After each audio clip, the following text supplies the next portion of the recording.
मैनपुरी के एक सर्राफा व्यापारी की दुकान में घुसकर कुछ अज्ञात बदमाशों ने मारपीट और लूट की घटना को अंजाम दिया था।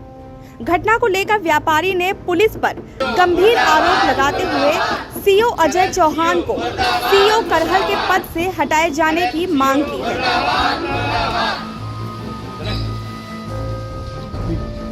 डायनामाइट न्यूज संवाददाता के अनुसार ये मामला पुलिस अधीक्षक और जिलाधिकारी कार्यालय तक पहुंच गया। व्यापारी ने एसपी ग्रामीण राहुल मिठास को शिकायती पत्र भी सौंपा।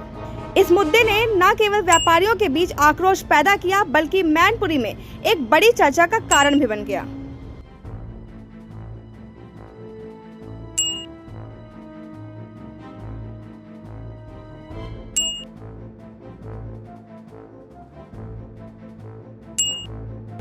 घटना मैनपुरी के एक प्रमुख सर्राफा व्यापारी की दुकान में हुई, जब कुछ बदमाश दुकान में घुसकर व्यापारी से मारपीट करने लगे और गहनों के साथ नकदी लूट ली। व्यापारी और उनके परिवार ने आरोप लगाया कि पुलिस ने इस मामले में कोई खास कार्रवाई नहीं की और आरोपी अब तक पकड़े नहीं गए हैं। आपको बता दें कि इस घटना को एक सप्ताह से भी अधिक का समय हो चुका है।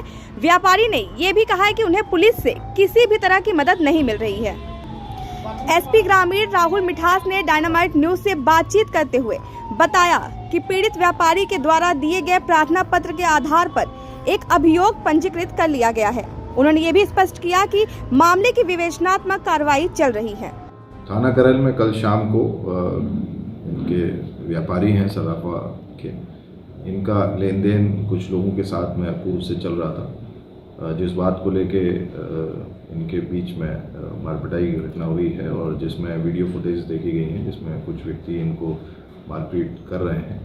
इस संबंध में पीड़ित पक्ष द्वारा एक तहरीर दी गई है जिस पर अभियोग पंजीकृत किया गया है और इसमें संपूर्ण सच्चाई और सत्यता के साथ में कार्रवाई की जा रही है। उसमें सर जिस महिला पे आरोप है उस महिला का भी कहना है कि इन्होंने मेरे पास मुझसे पैसे लिए थे जिसका मेरे पास एविडेंस है, लेकिन पुलिस ने मेरी सुनवाई नहीं की है, जबकि मेरे खिलाफ भी उल्टा मामला दर्ज कर दिया है। जो लेन देन का मसला है वो तो अभी हम लोग देख ही रहे हैं, लेकिन चूँकि ये जो मारपीट की घटना है और ये जो पूरी घटना बाजार में हुई है, इस संबंध में भी छानबीन की जा रही है और जो कार्रवाई होगी वो निष्पक्षतापूर्ण होगी और साक्ष्य के आधार पर होगी। बता दें कि ये मामला मैनपुरी में एक बड़ी चर्चा का कारण भी बन गया है। आइए देखते हैं मौके से डायनामाइट न्यूज के संवाददाता ब्रह्मेश कुमार की रिपोर्ट।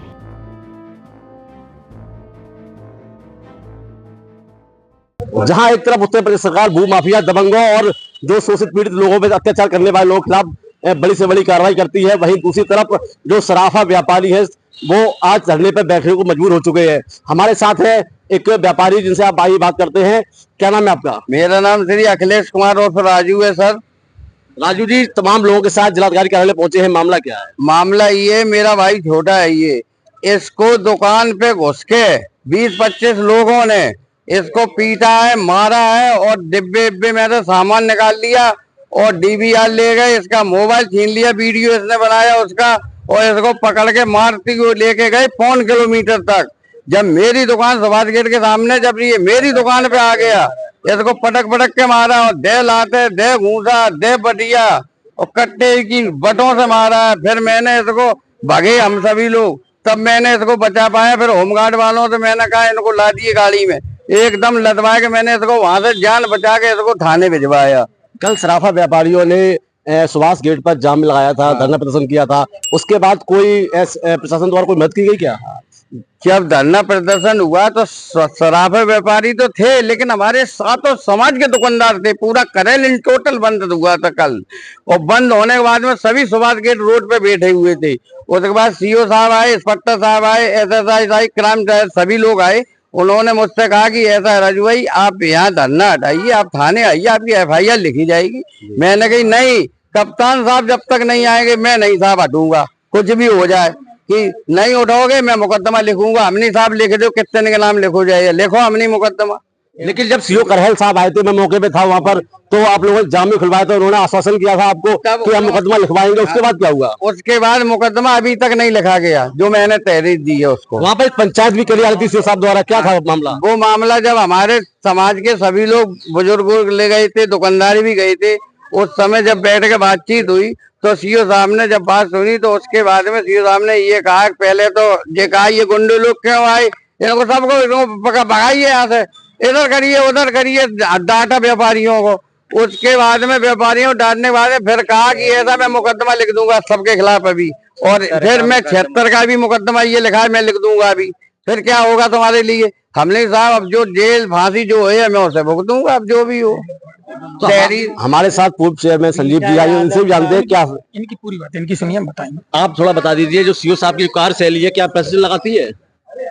100% सीओ साहब ने ऐसा नहीं, व्यापारियों को इतने अपशब्द बोले हैं, गुंडे हो अपराधी हो, इन्होंने जो तहरीर दी है उस तहरीर को फाड़ के फेंक दिया।